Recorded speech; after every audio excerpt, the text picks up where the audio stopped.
শুকনো লঙ্কা, তেল,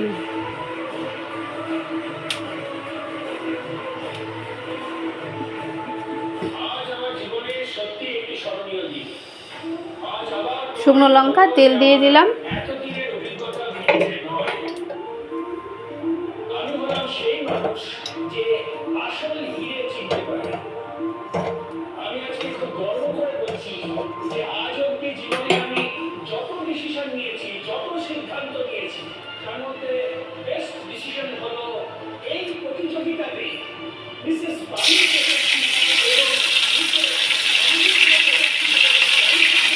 আদা, শুকনো লঙ্কা আর এই যে কাঁচা লঙ্কা কুচি, একটু জিরে, এই যে জিরে গুঁড়ো দেবো,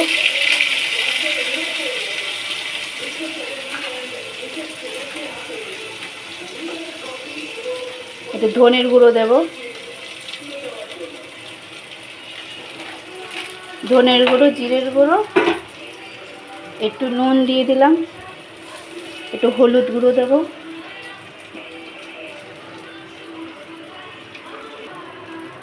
একটু হলুদ গুঁড়ো। এবার একটু নাড়া দিয়ে তারপর মোচাটা দিয়ে দেবো।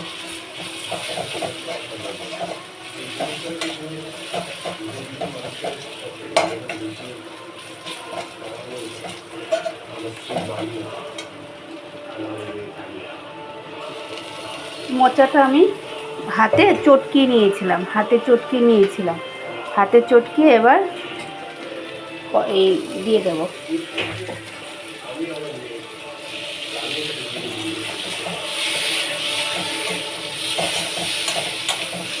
হাতে চটকিয়ে নিলে মোচাটা একটু সফট, একটু নরম হয়, নয়তো খুন্তি দিয়ে এটাকে, মানে যেহেতু লম্বা লম্বা মোচাগুলো থাকে তো ভালো হবে না পকোড়া করতে গেলে, এর জন্য আমি এটা হাতে চটকিয়ে নিয়েছি।